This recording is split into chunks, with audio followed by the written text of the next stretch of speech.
Okay, welcome everyone. Good afternoon to those of you on the East Coast. Good morning to those of you on the West Coast. For those of you who don't know me, my name is Ethan Marcus. I'm the managing director of the Sephardic Jewish Brotherhood of America, the national umbrella organization for the Ladino-speaking Sephardic community in the U.S. And we're so excited to have you here for our third and final part in our three-part series on Sephardic genealogy, history, and culture, specifically about the legacies of Sephardic ancestors in our genomes, today with Leo Cooper. Just a reminder, this program is through our wonderful Sephardic Digital Academy, an online program center hosting all sorts of Sephardic history, language, culture, identity, Torah, and even cooking courses. If you're interested in learning more about all other programs online at any time, please visit our website at sephardicbrotherhood.com. Without further ado, I'll turn the floor over to Leo for his presentation. Leo, whenever you're ready. Thank you, Ethan. Let's get started on my investigation into the legacies of Sephardic ancestors in our genomes. So the roadmap for today's presentation will be this. I will review and interpret the results, real results of different kinds of genetic testing that modern Sephardic Jews and their relatives get from different companies. This includes autosomal ancestry tests from companies like 23andMe, Ancestry DNA, Family Tree DNA, and MyHeritage, as well as genetic community reports from some of those companies. I'll also discuss in depth uniparental clades, mostly from Family Tree DNA, but also from the literature and my own research. Those are Y chromosome and mitochondria results from modern day Sephardic Jews and their relatives. Throughout this discussion, I'm going to return to a few ideas and themes consistently. One of them is how we can even infer a given genetic legacy comes from an ancestor who was Jewish in Iberia. That alone is challenging enough, so I will continue to return to that ground truth idea.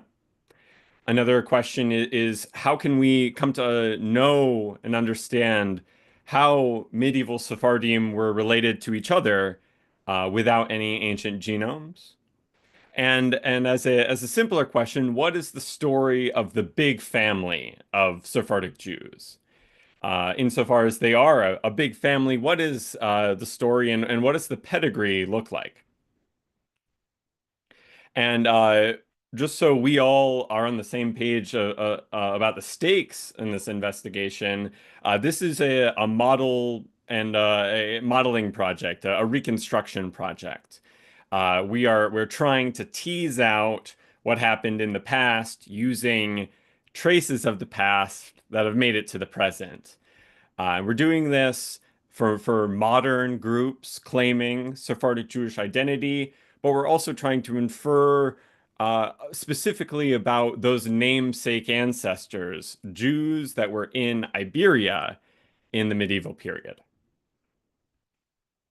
So for this particular investigation, there's a few important considerations to make. One of them that was mentioned in earlier lectures of this series is the different regional origins for the Sephardic ancestors of modern Sephardic Jewish groups.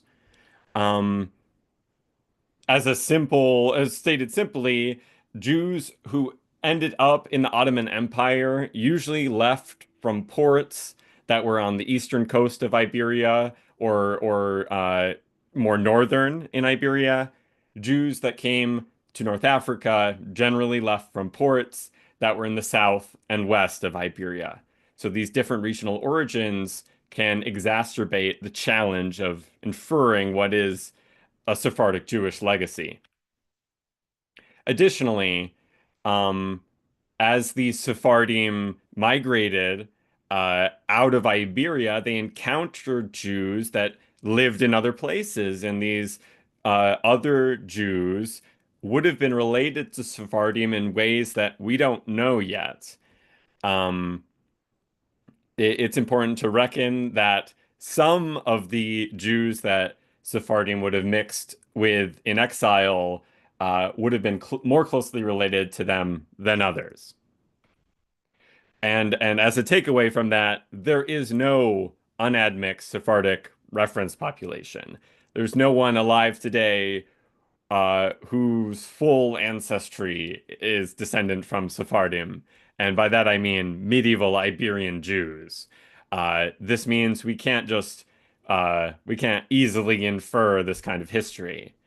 And finally, it's important for me to note that it's unclear whether or not there were strong founder events in Sephardic history. That's something we're going to be exploring today.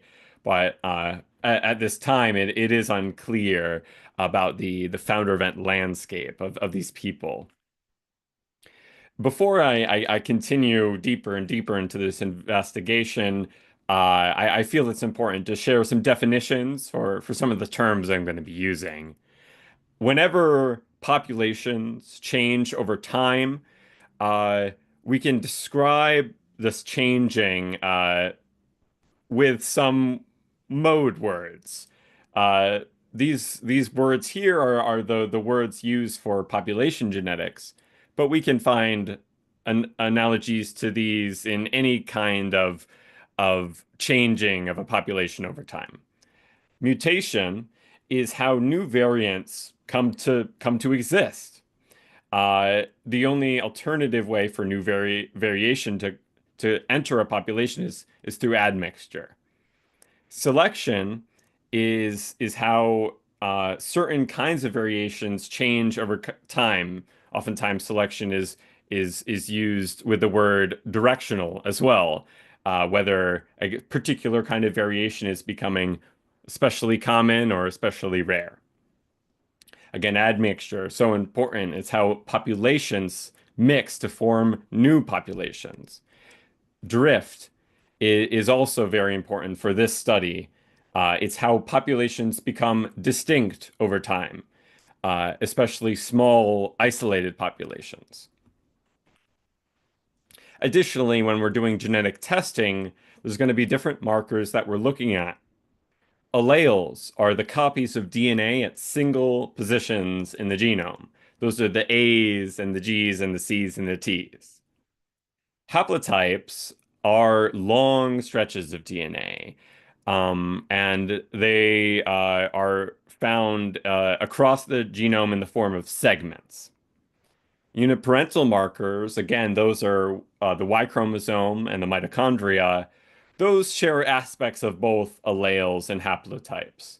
Like alleles, if they are inherited, they're inherited as a whole. The copy doesn't split apart at all.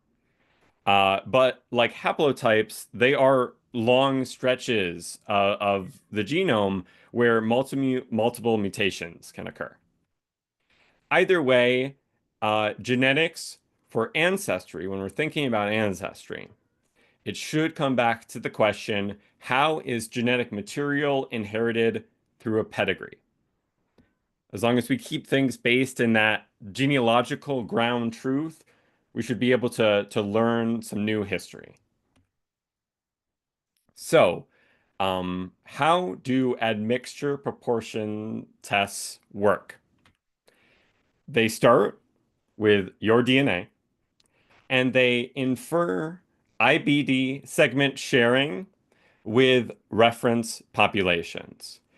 Here in the middle, you can see a simple scheme of how IBD segments form through a process called recombination, where every generation, a parent's chromosomes are combined together to form that individual's chromosomes again and again, generation after generation, until cousins, distant cousins, might share a few blocks here and there across all of their chromosomes.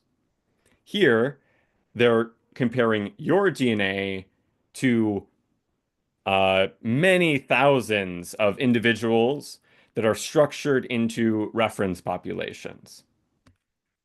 using those reference populations and the segments shared with them.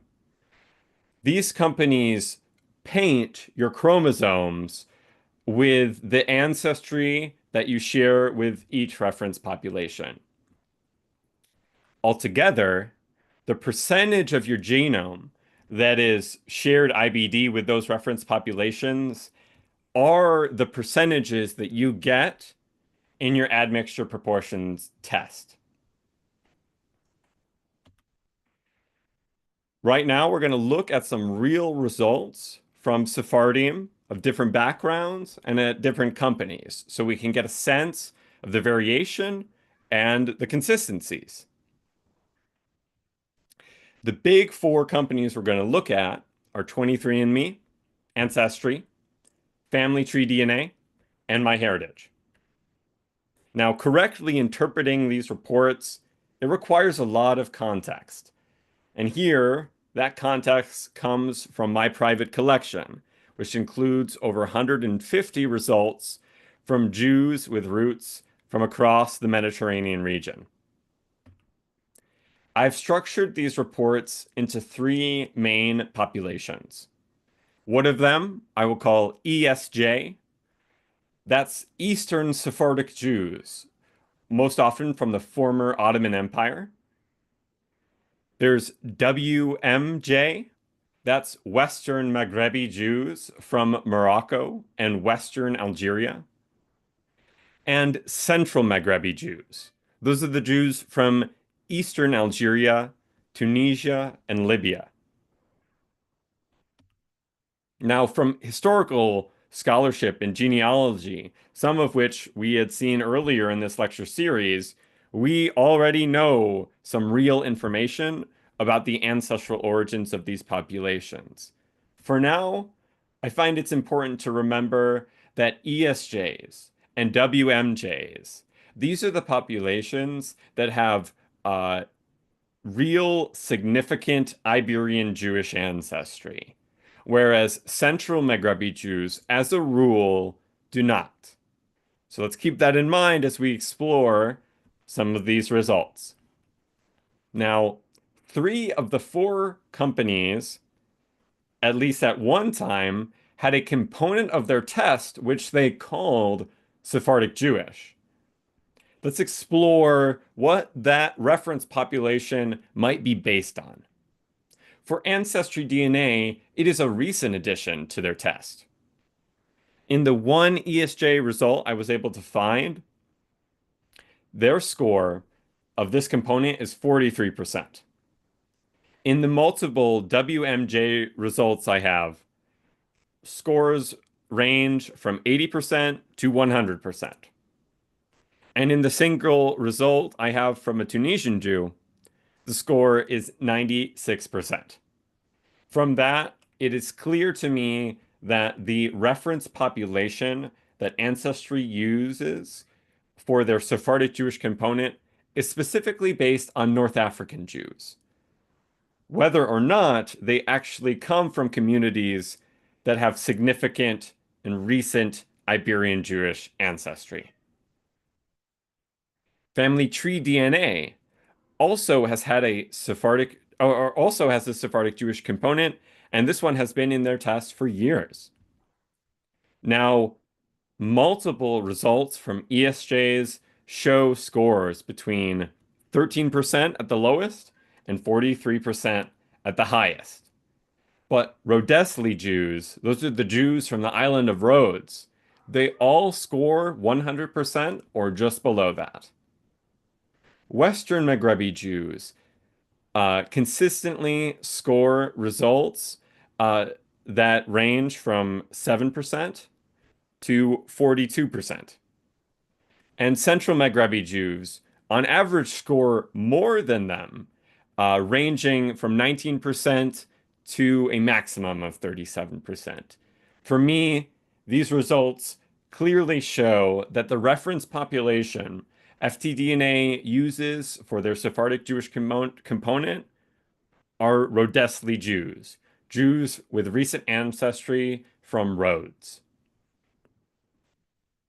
Finally, MyHeritage previously had a Sephardic Jewish component of their test, which they explicitly labeled as being based on North African Jews.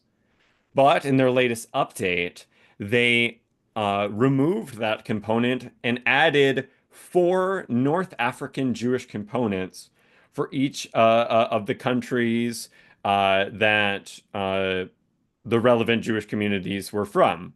As well as Syrian Jewish and as well as multiple Mizrahi Jewish components. Now, from the few scores I've seen of these new MyHeritage tests, North African Jews often score as expected with high scores in their respective communities, whereas ESJs are the only ones still getting complex results, oftentimes with no component exceeding 20%. So they're getting very mixed results on MyHeritage. I believe that 23andMe scores are more consistent than any other company for these admixture proportion tests. And so I endeavored to gather the largest sample sizes for these populations with reports from this company. We're going to look at these statistics and scores from these communities, and we're going to see if there's consistent differences that line up with history. To start, I want to direct attention to the North African component. This component exhibits a clear west to east gradient among North African Jews, and it peaks in Jews from southern Morocco. The highest score I found was 35%. That said, it still is almost 4% in Eastern Sephardic Jews. Now, here's where I want to bring things back to the genealogy. We know from Eastern Sephardic Jewish history and onomastics that important sources include Ashkenazi Jews, Romaniote Jews, Italian Jews, and Jews from medieval Iberia. I don't think that that North African component is coming from Ashkenazi Jews or Romaniote Jews. The reason I don't think it's coming from Ashkenazi Jews is there's already an Ashkenazi reference in 23andMe. And Romaniote Jews are probably far enough away from North Africa to not have had significant North African ancestry before a certain point. For that reason, I believe this ancestry comes either from their Sephardic Jewish ancestors or their Italian Jewish ancestors or both. Arabian, Egyptian, and Levantine. This component is scored equally by Western Maghrebi Jews and Eastern Sephardic Jews. It's at about 8%. And it is consistently higher in Central Maghrebi Jews, peaking in Libyan Jews, where the max score I saw was actually 45%. And within Central Maghrebi Jews, scores in this broader component are usually specifically assigned to Egyptian. Now, we shouldn't assume that this literally means Egyptian ancestry, just as we shouldn't assume that North African ancestry, the percentage of North African ancestry we see is the actual percentage of ancestors that were there in prehistoric North Africa. All of these reference populations are based on modern people, and we need to keep that in mind. Northwest Asian component scores are not significantly different between these populations, but I do find it's important to note that in magnitude and in the proportion of total WANA score, this component does peak in Turkish Jews. I suspect that individuals with Turkish Jewish ancestry who score on the significantly high side of Northwest Asian might have more Romano Jewish ancestry than others from their community. Finally, I want to note the high scores that are assigned to the broadly WANA component. To fall into the broadly component, segments that are assigned to West Asian or North African ancestry must be too difficult to place into a downstream component to end up here.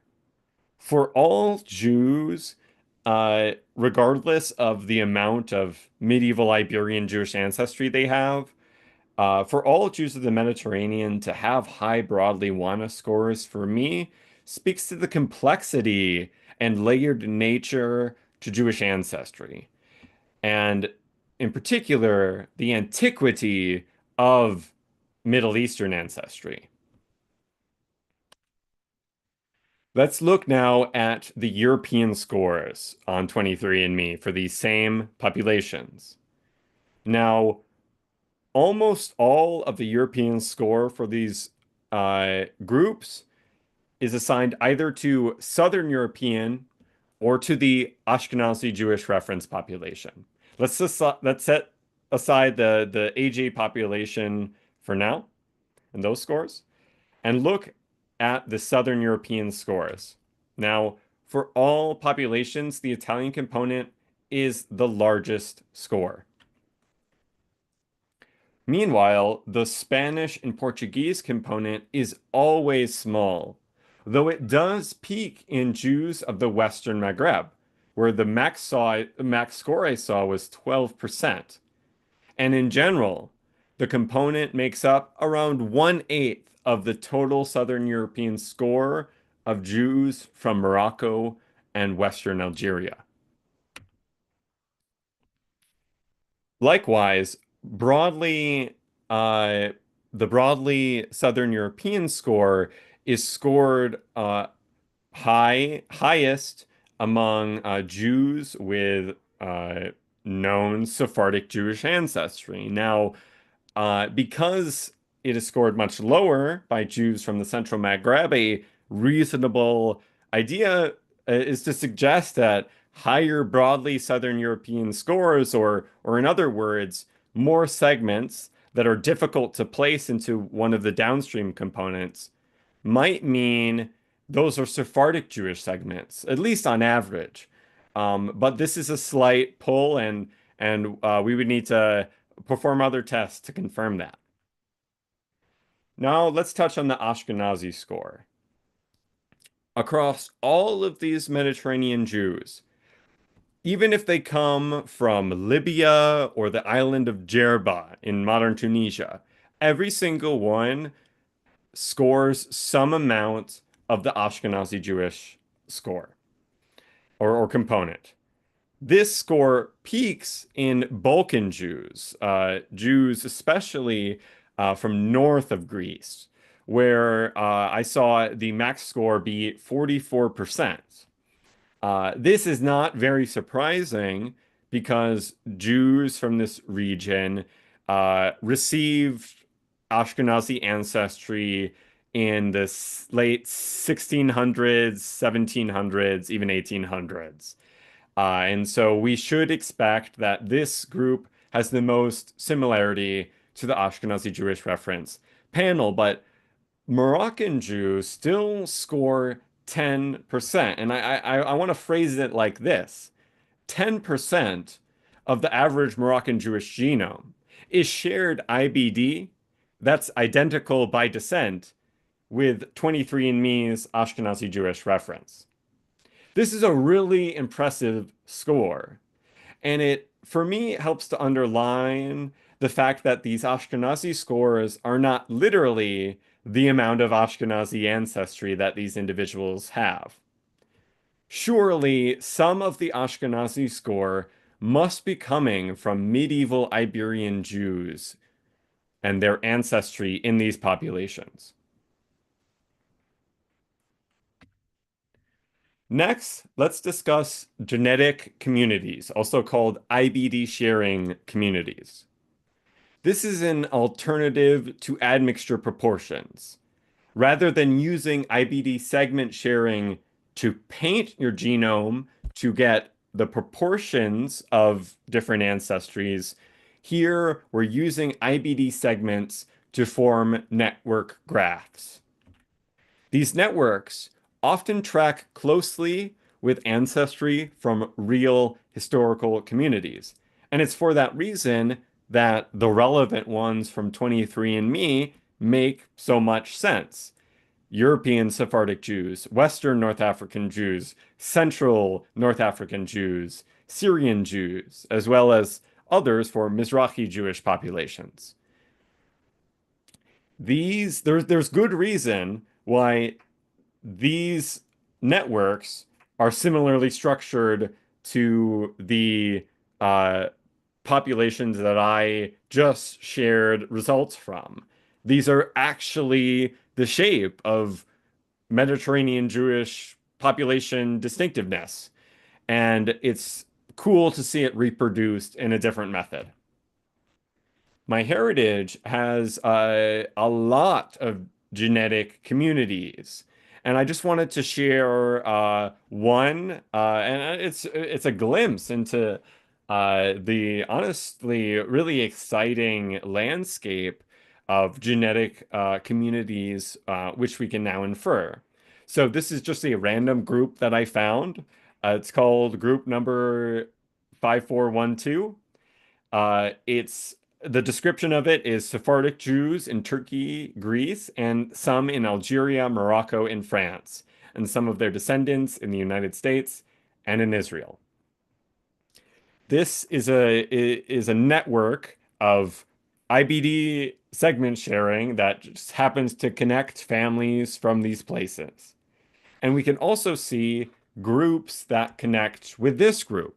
So some other groups that are connected with this, we've got two Western Maghrebi groups, as well as a group of uh, Jews from Aleppo and Egypt. Really interesting stuff, and I'm excited to see how these reports can grow and become more specific over time. Next, we're going to discuss uniparental markers. While all of the ancestry that I've discussed so far comes from the autosomal genome, that's the genome that derives from a mixture of all of your ancestors. With uniparentals, there's this idea of lineal descent. For any male, they got their Y chromosome from their biological father. And for anyone, they got their mitochondria from their biological mother. Because of the nature of inheritance for these markers, they are proxies for lineal descent. Now, between these two markers, there's a large difference in size, and from that, in the potential resolution. The Y chromosome has between 45 and 85 million base pairs. And though much of that is difficult to sequence consistently, we can reliably detect mutations that occur every 3 to 8 generations or so. That allows a lot of resolution on the historical scale. Meanwhile, the MT only has about 16,500 base pairs. And even though the mutation rate is high, it's still such a small area that it is often very difficult to infer use the MT to infer matrilineal ancestry at the scale of, let's say, the last 2,000 years. Next, it's important to understand that because these are tracing lineal descent, we can make pedigrees with them. Using mutations called SNPs, we can define branches of what is effectively a family tree, uh, where people who are more closely related are going to connect closer and share a more recent common ancestor than people that they share fewer mutations with. Now, I want to make clear that when Sephardim do engage in Y-DNA or mtDNA testing, it is a fairly common occurrence to be deeply diverged. Effectively, this means that they have no known matches that could connect with them in the range of sharing an ancestor who is Jewish in Iberia. Now, I believe the biggest reason for this issue is that Sephardim and their related populations are still very underrepresented, and that more testing of these populations will inevitably reveal more connections. The Avotenu DNA Project, in a written report, uh, had said that they found 95 distinct Y lineages out of 180 tested Moroccan Jews. And again, here, a distinct lineage is a unique Y or MT line. You can also think about it as a pedigree from the perspective of Jewish history. This is a lot of individuals in the sample who did not connect to a known Jewish lineage. Now, when individuals get a result like this, especially if they were hoping for a genealogical breakthrough, this can be a real disappointment. But I want to make the case that this is how new history is made, and that oftentimes it is the smallest, rarest lineages that give us some of the most interesting information.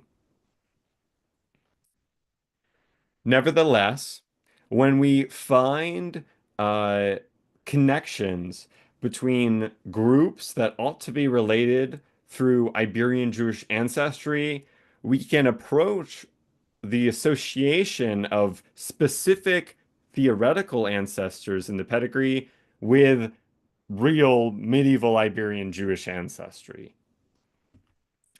I'm going to give some examples of Y chromosome clades that I think actually existed in Sephardim. One of them is EBY4282. This is found in Shwetas, which is a crypto-Jewish community in Mallorca, Ashkenazi Jews, and several Hispanic and Latino populations. JL823, this is found in Bulgarian Jews, Turkish Jews, Western Sephardic Jews, Shwetas, Ashkenazi Jews, and several Hispanic and Latino populations. Again, when we see all of these groups connect together in a scale that is, relevant to medieval Iberian Jewish history, these might be medieval Iberian Jewish ancestries. Another one, JFTA 60943. This is found in Moroccan Jews, Algerian Jews, Greek Jews, and Salvadorans. R FGC 14628. This is found in Moroccan Jews, Western Sephardic Jews, Fassis, who are the inhabitants of the modern Moroccan city of Fez, many of whom have significant Jewish ancestry, Ashkenazi Jews, and several Hispanic and Latino populations. TBY189634. This is found in Turkish Jews, Italian Jews, Syrian Jews, Canary Islanders, and Portuguese. Finally, TY3836. This one is found in Moroccan Jews, Syrian Jews, Ashkenazi Jews, and several Hispanic and Latino populations. Now, again, these are just examples. This is by far not an exhaustive list, but these are probably real legacies, real lineages carried by medieval Sephardic Jews. Now I'll list some example MT clades. These are the pedigrees of matrilineal relatedness that probably descend from medieval Sephardic Jewish women. H1B01A. This clade is found in Moroccan Jews, Greek Jews, Shwedas, Ashkenazi Jews, and Spaniards. H6A1A1A. This is found in Turkish Jews, Braganza Crypto Jews, Ashkenazi Jews, and Colombians. H20A1A1.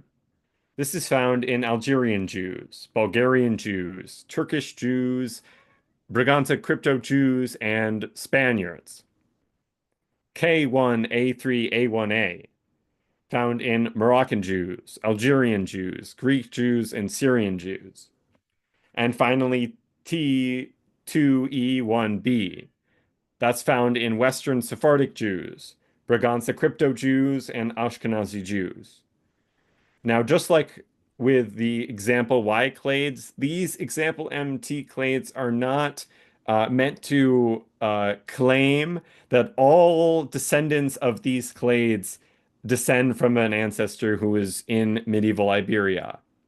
But I reckon that these were clades that were carried by medieval Sephardic Jewish ancestors. Now, lineages, I tend to think of them as extant matrilineal or patrilineal pedigrees that are found in and preferably specific to Jewish diaspora communities. In general, it's important to understand that Jewish communities in the medieval period were usually very small and isolated groups. And when groups are very small and isolated for long enough, they accumulate signals of genetic drift. The legacies of these processes that medieval Jewish populations went through, they live on in the patterns of genetic variation that we find when moderns test today. Moroccan Jews uh, have a clearly have founder events in their population history. And one way to visualize that is by looking at these matrilineal pedigrees. Here you can see that the top 12 Moroccan Jewish lineages, that is to say, the 12 largest or most expansive pedigrees of matrilineal cousins, the 12 largest define 50% of all Moroccan Jewish variation. So, of all Moroccan Jewish MT variation, it's 12, oh, sorry, of half of it, 12 women are the ancestors of half of them. This is not to say that the other 50% is fully random. The sizes of lineages just gets smaller and smaller at every step. So this is a arbitrary cutoff for the 12. Nevertheless, it shows that when this community was being founded, there were not many people involved. I also want to uh, ask the question, because we know Moroccan Jews as a community descend both from Sephardic exiles and from Jews that were already in Morocco at the time of those exiles from Iberia, how can the MT pool be so founded? Uh, we'll get to that in the future, but hopefully that question makes sense. Next, I want to give some examples of what phylogenetic trees of these Y lineages actually look like. Here's an example of an older one. I'm going to see if I can zoom in to help us see. These silhouetted figures are reconstructed ancestors. They're ancestors that must have existed based on the shared mutations of modern day people who are listed with the flags on the right. On either side of these reconstructed ancestors are bars. That is the confidence interval of the TMRCA estimate. That's time to most recent common ancestor. So each uh, icon and its confidence interval is the estimate for when the common ancestor of downstream modern people lived. One of the reasons I shared this lineage was to show how Ashkenazi Jews and Sephardi Jews regularly share lineages. When you see Eastern European flags here on this tree, you're seeing modern Ashkenazi Jews. Here, on the bottom right, you might see that that's a flag of Asturias, the Spanish province. Further up, there's Portuguese individuals represented. I believe these individuals have known crypto-Jewish ancestry. Likewise, up here, I think that's Bolivia and Mexico, um, uh, and Colombia. These are likely descendants of Sephardic Jews who converted to Catholicism. With this lineage, we can see that Ashkenazi Jews and Sephardi Jews share patrilineal pedigrees, and that those shared ancestors often lived in the early medieval period.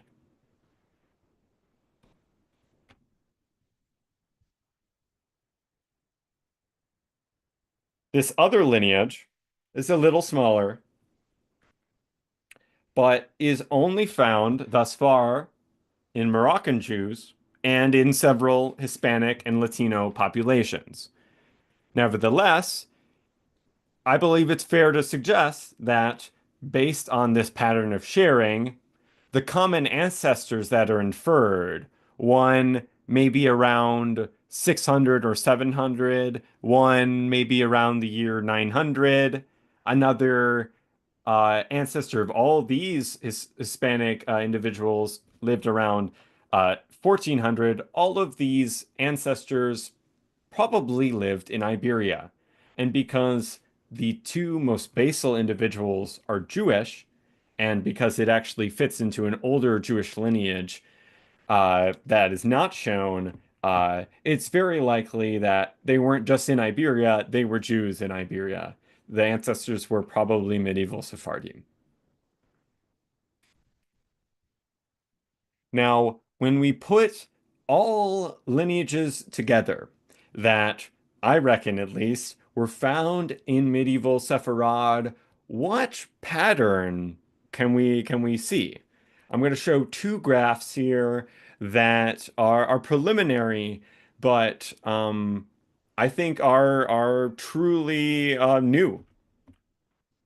So, to understand these graphs, it's not going to be easy. Um, but here's what I've got to describe them by.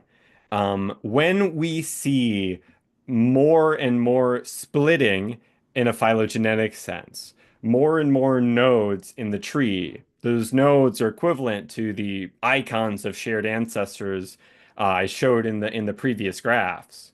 When we see these in a given century, we can sort them into bins for each century.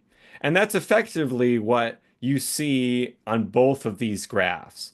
These are the phylogenetic nodes, the tree information of these Y chromosomes of Sephardic Jews pushed together and sorted by time. When we see the growth, the spin, like the curving of the graph up, for me, that implies population growth. And when we see the graph go down, we're either seeing a shrinking population or a dramatically slowing growth rate. And I think it's a hopeful sign to notice the dip around 1492. You can see that actually reflected in both graphs, but it's much more obvious on the one on the left. This helps to imply that when you see a dip, the population is struggling. There's less and less people being born with these lineages, and because there's less people being born, there's going to be less descendants over time. What I see is that Sephardic Jews tend to coalesce and have shared ancestors in the early medieval period, maybe as early as late antiquity. On the right, I will describe this graph by first saying the bottom axis is the uh, corresponds to every single node or ancestor that I figured was probably in medieval Spain. And then on the left, the y-axis, corresponds to the parent node of that node. What is the closest reconstructed ancestor above that ancestor?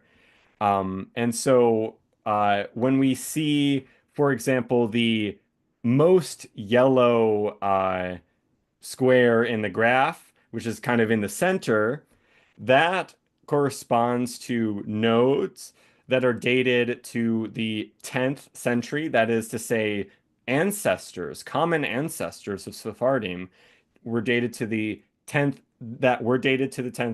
century. Those nodes tend to have a parent node in the 7th century. And that is the most common like pair of child node to parent node. Through these, we can infer details about Sephardic Jewish population history. The biggest takeaway for me is that there is a founder event in early medieval Sephardic Jewish history. Across these around 125 characterized lineages, um, we see this robust trend. Top level coalescence usually is occurring around 600 CE, plus or minus 300 years. If and terminal haplogroups, that is to say, the most recent reconstructed ancestor that you have. Uh, these are often dated to the 6th and the 6th and the 13th centuries. It's also interesting to note that many of these early founders were related to the early founders of Ashkenazi communities, showing that Ashkenazi Jews and Sephardic Jews regularly share ancestry IBD. Now, one note I want to say is that in Turnabizzi et al. 2022, which is a scientific report that developed a method to detect founder events that they called Ascend. And this method is not based on the kinds of uh, genetic legacies that we've looked at this presentation. When they applied this method to Moroccan Jews, they inferred a significant founder event estimated around 650 CE, plus or minus 250 years. For me, that's really close to our modal top level TMRCA range. And I reckon that's a real reproduction of this result and shows that at this time, um, there was a small community or small communities of Jews that represent the ancestry of a huge chunk of Sephardim. Now, um, to get a further glimpse of where these lineages now end up, I leverage the All of Us data set. The All of Us data set is a collection of over 100,000, probably in the order of multiple hundreds of thousands now, whole genome sequences from Americans which you can query for specific genetic variants. Um, in this data set, there are cohorts defined by ancestry proportions, fairly similar to how the ancestry proportions results worked that we looked at earlier. One of these is the Americas cohort. Now, the Americas cohort is defined by the presence of indigenous American ancestry. It proxies Hispanic and Latino as a designation, but isn't exactly the same. For instance, it undercounts Sephardic ancestry by uh, including non-Hispanic individuals with any indigenous ancestry in the count, and by excluding Hispanic individuals with negligible indigenous ancestry. So in this data set, I checked for the variants that define the around 125 distinct Y chromosome clades that are known in modern Sephardic Jewish populations. This also undercounts this check by only using the variants for the clades that are known and confirmed as unique to Sephardic Jews and their close relatives. Um, Again, deep divergence is a common result, so we're missing all of those rare lineages here. Nevertheless, these Y chromosome clades, which I believe represent Sephardic Jewish ancestry in these modern people, they make up 6% of paternal lines in this sample of Americans with indigenous ancestry. That's a huge percentage, and it speaks to how Sephardic Jewish ancestry survives today. It survives more often than not in Latin America. And with this data, I'm able to rank the most common lineages that are found in this cohort. Here they are. The bolded numbers, the number of individuals that are found in each lineage.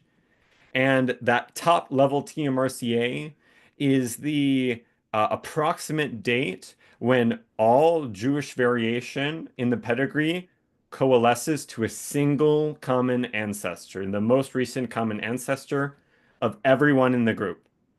That does not mean that it's the only TMRCA in the lineage. It just means it's the top. Um, These are really cool. If anyone has any questions or is in any of these lineages, I would love to hear that at the end. But this might give us a glimpse of what like a sample of Sephardic Jewish lineages would have been like if we could sample medieval Sephardic Jews. We might expect to see the most common lineages here among that population. Now, I want to bring things back closer to history and summarize what we've learned today. So, if I was asked, where does Sephardic ancestry peak today? This is my answer.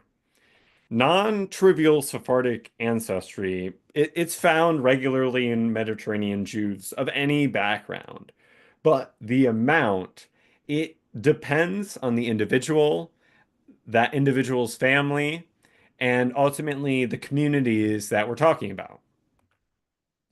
Eastern Sephardic Jews, they preserved Ladino and the Sephardic rite, but they did so by maintaining a prestige culture over time, which meant that Jews from other backgrounds, whether Ashkenazi, Italki, or Romaniote, they joined Sephardic congregations in the Ottoman Empire, and now today, Eastern Sephardic Jews have ancestry from all of those groups. Meanwhile, only some Western Maghrebi Jews preserved Judeo-Spanish, here called Haketia. But from both history and genetics, we can infer that much of local Jewish ancestry, often called Toshavi, which means local or resident, um, was already closely related to Sephardim. So, in my opinion, if you're looking for individuals or families with the highest percentage of medieval Sephardic Jewish ancestry, you ought to look for people with ancestry from these Judeo-Spanish speaking communities in northern Morocco. But that question is different from the question of where most Sephardic ancestry today is. So, again, there is real continuity with Sephardim for tons of Mediterranean Jews. But it's an important idea that most Sephardic Jews that existed in the 1300s, the 1400s, and the 1500s are not the ancestors of modern Sephardic Jews. A huge portion of these people converted to Catholicism. And so I have some numbers here to give a sense of how dramatic this was. So in 1492, after a century of intense persecutions and conversions, especially in the northeast of Iberia, in the Kingdom of Aragon, there were around 250,000 Jews at that point. Now, of these 250,000, it's estimated that around 50,000 converted in Castile, while 120,000 went to Portugal. Meanwhile, 80,000 Jews migrated out, most of them coming to North Africa, the rest going to the Ottoman Empire. Next, of the 120,000 in Portugal, even though we can't clearly estimate it, it seems likely that most of those Jews converted in Portugal, at least publicly. This means that of the Sephardic Jews that existed at this time, most of them gave no ancestry to modern people identifying as Sephardic Jews. I do want to mention that crypto-Jews are real and there are exceptional cases of continuity even into the 20th century. The Chuetas of Majorca are a well-known example, and there's also several examples coming from rural contexts in Portugal. But these communities were by definition small and isolated, and very few individuals are exist today from who have ancestry from these communities, but aren't mixed with, let's say, modern Spaniards. So, the bulk of genetic material that derives from medieval Sephardim, it exists today among people in Latin America.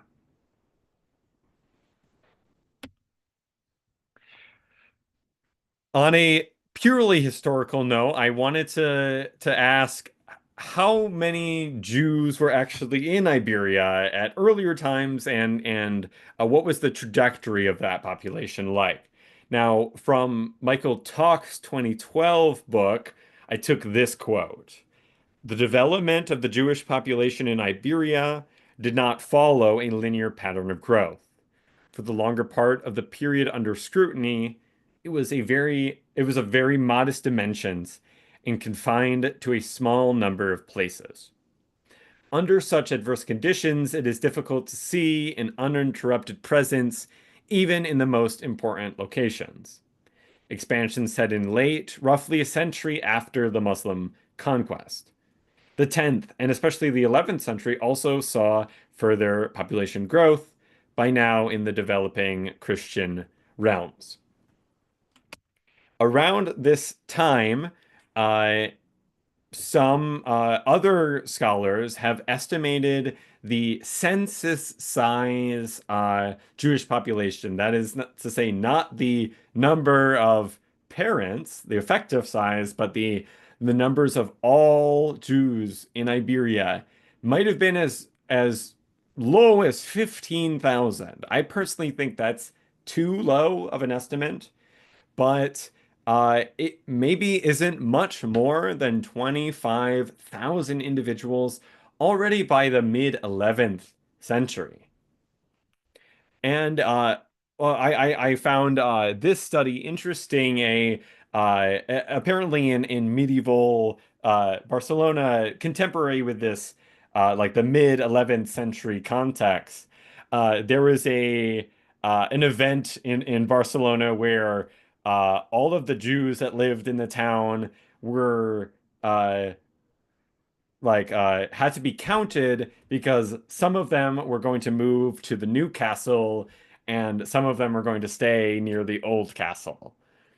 And from this list of what is interpreted as Jewish property owners, we extrapolate a number of the size of the Jewish community of Barcelona between 250 and 500 individuals. Now, as Barcelona was one of the largest towns in Iberia that was outside of the Islamic world, it's really significant to me to see numbers this small. Uh, Somehow the population got into the hundreds of thousands by the late 1300s and the 1400s. And I do believe that genetics can support a main role of this growth being demic expansion. That is to say, Sephardic Jews begetting more Sephardic Jews rather than migration from other parts of the Mediterranean world, although that was a real thing. Now, let's continue with history, thinking about the origins of these Sephardic Jews. Um, in in history, uh, we know that before the Umayyad Caliphate took over in Iberia, the political rulers were Visigoths. Now, out of the historical records we have, a lot of the little information we have about Jews in the Visigothic kingdom uh, comes from anti-Jewish legislation and religious polemics. It just happens to be that's what survives. Now, um, Bachrach, a historian who wrote a study on Visigothic Jews in the 70s, um, took these records fairly literally and interpreted the uh, repeated legislation and persecution as the Visigothic kingdom trying to fight against a powerful and large Jewish population. Now, in more recent times, other scholars have been very skeptical of this approach to early Sephardic Jewish history. In a 2000 article entitled, I believe, something like "The Invisible Jews of Visigothic Spain," uh, this historian insinuates that because the Sephardic Jewish records that we have from their boom times have no recollection of Visigothic history, that the ancestors of Sephardic Jews probably came from other places. This is their thought. Now, even more recent scholarship is it takes the same stance effectively that there is no archaeological material that could be assigned as Jewish that is found in Iberia that dates to the Visigothic period. That is still a problem. Um, and most of the records comes from, again, anti-Jewish legislation or religious polemics. With all that said, is there good reason to doubt that there were Jews in Visigothic Iberia that were the ancestors of medieval Sephardic Jews? I think that the genetics more and more seem to support continuity. Um, the founder event, which we inferred using Y chromosome data, and is possibly reproduced with the Ascend method, um, it dates a founder event exactly to the time when there is basically no record of a Jewish presence in Iberia. A founder event corresponds to when the population was at its smallest. And I think that these could just be linked, and that the historical skepticism uh, is unwarranted, and that we shouldn't expect very small and isolated communities to leave a trace. Um, Here, there's a study that's being undertaken by someone named Fred Astron, who is looking to write a new history about Visigothic Jews of the Visigothic kingdom. And these are some quotes I took from their article talking about this study. In short, they find evidence that Jews were really there, and that they had a role uh, Iberian uh, in Iberian society at that time, and that we can no longer disregard continuity between the two times.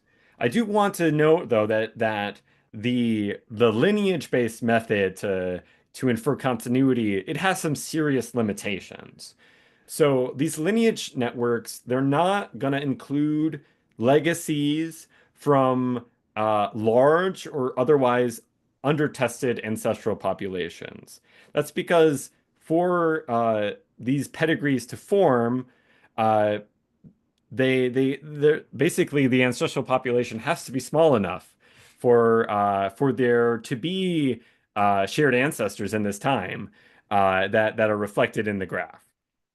And if there was if a part of Sephardic Jewish ancestry came from a Jewish population that was much larger or has, very little uh, sampling in our modern data sets, they may not appear as lineages, as these pedigrees, and would therefore not be included, and we wouldn't be seeing it.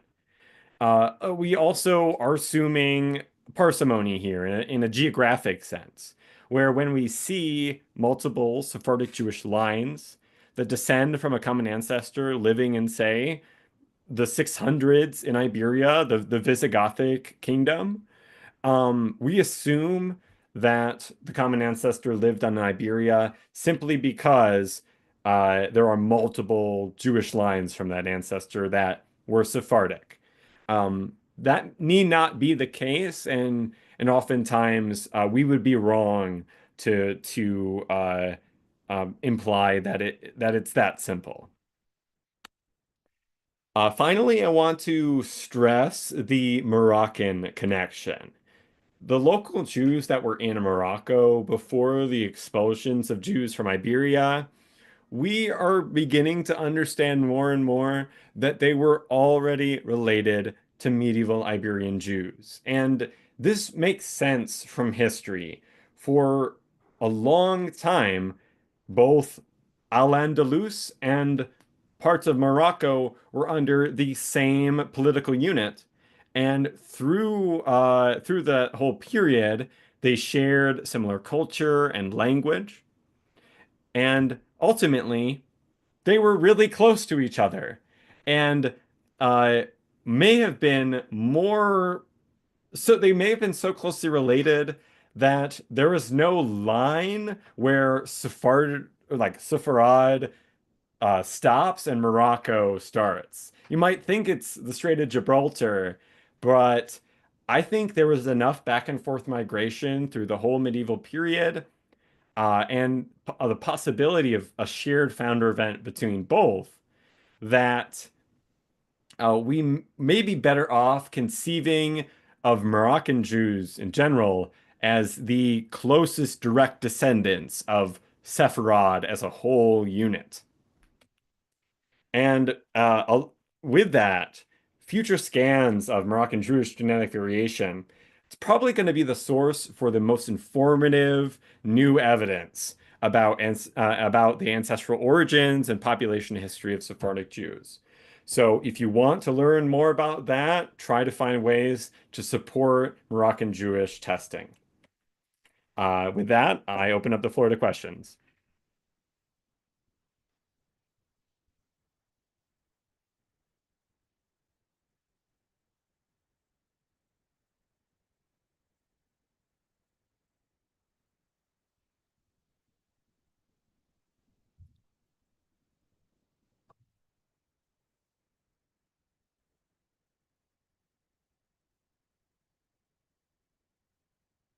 So I see Laura Zell asked, which DNA company would you recommend to trace Romaniote lineage? My heritage?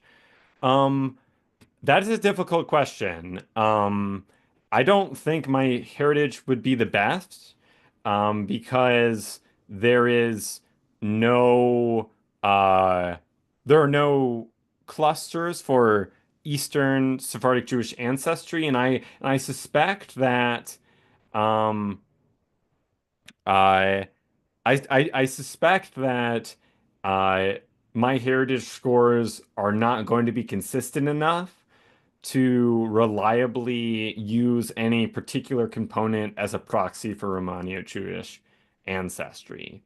Uh, Honestly, we still have so much to learn about Romano Jews that um, I don't even have a positive recommendation. But I'm curious if you do end up doing something, please reach out, and I would be curious to learn about that journey. I see this question. Were Jews from Toledo also closely related to Moroccan Jews? I reckon so.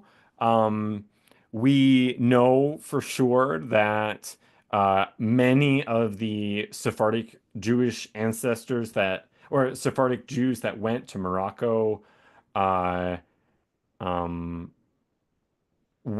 came from Castile, specifically. And even though, Toledo was conquered by Castile, I think in 1085, I still do reckon that uh, all Jews from Al-Andalus and all Moroccan Jews are really closely related.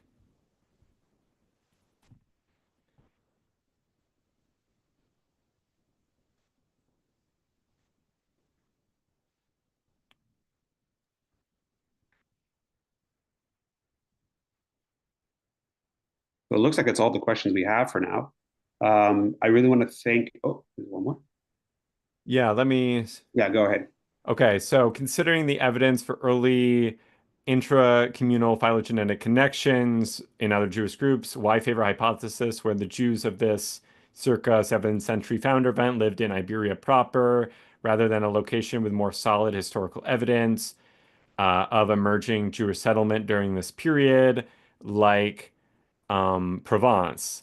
Even the lack of Ashkenazi presence in such lines could be explained simply by the highly founded nature of Ashkenazim, but perhaps the top level ancestor lived in Provence. It is this is the question that we are constantly faced with. On the one hand, the Visigothic kingdom included much of Provence.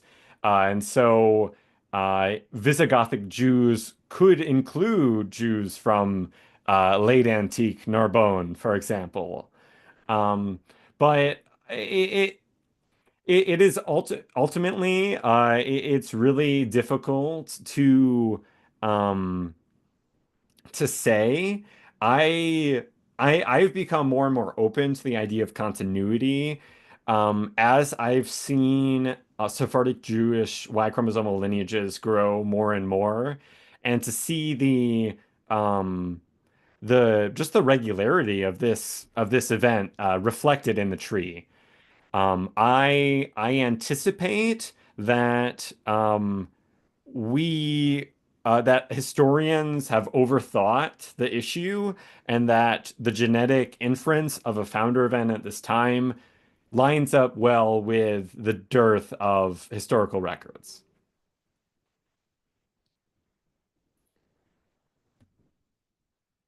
So, uh, Toledo was part of Al-Andalus. Yes. So, for a few hundred years, Toledo was it was a part of Al-Andalus. It was a capital of uh, Jewish life for a long time.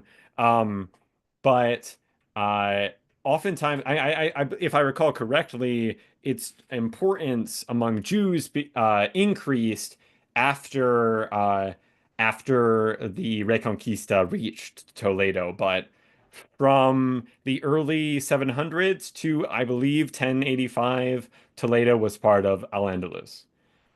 So, I have a question uh, about the Berber ancestry in Moroccan Jews. This person's claiming that their mtDNA is found in Tuaregs. I would be very curious about what your MT is, and I could hopefully confirm that either way.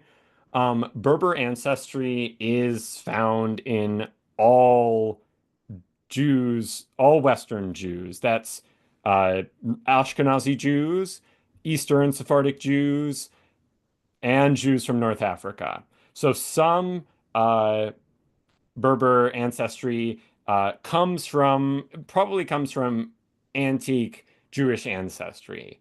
But there's no doubt that Berber ancestry today among Jews peaks among Jews from the southern Moroccan valleys.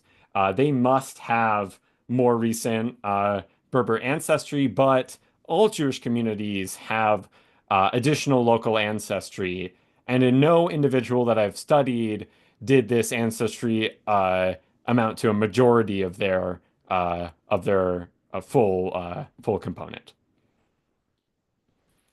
Um, so 19% Italian as a Eastern Sephardic Jew is completely normal. I'm not surprised by that score. Uh, and I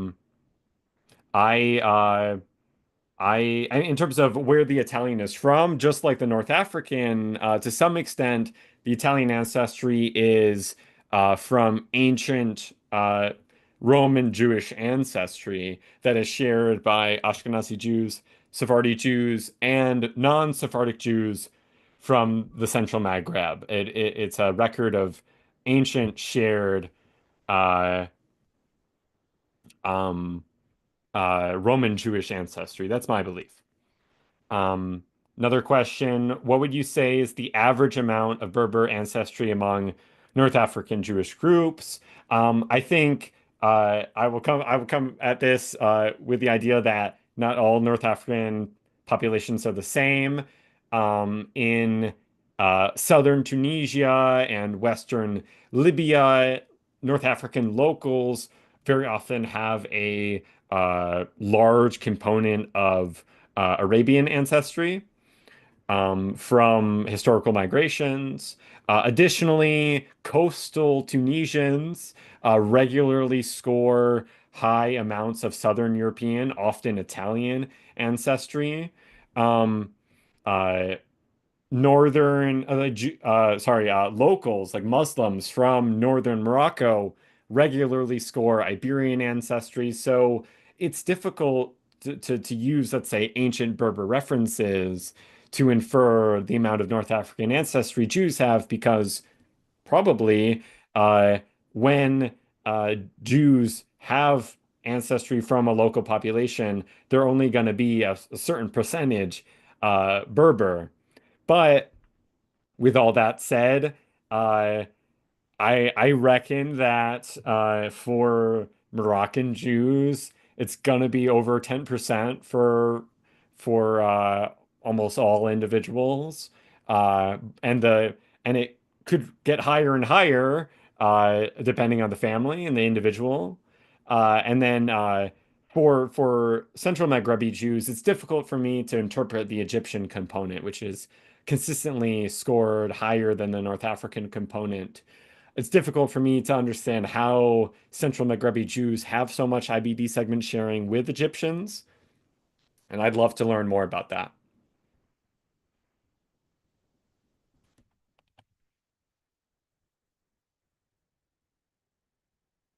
If if there's no other questions, thank you so much for your attention and your time.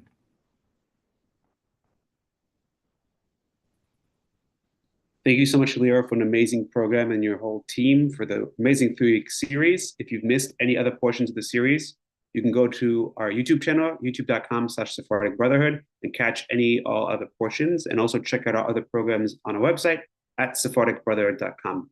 Thank you all so much again for joining us today. And thank you again, Leo, so much for an excellent program.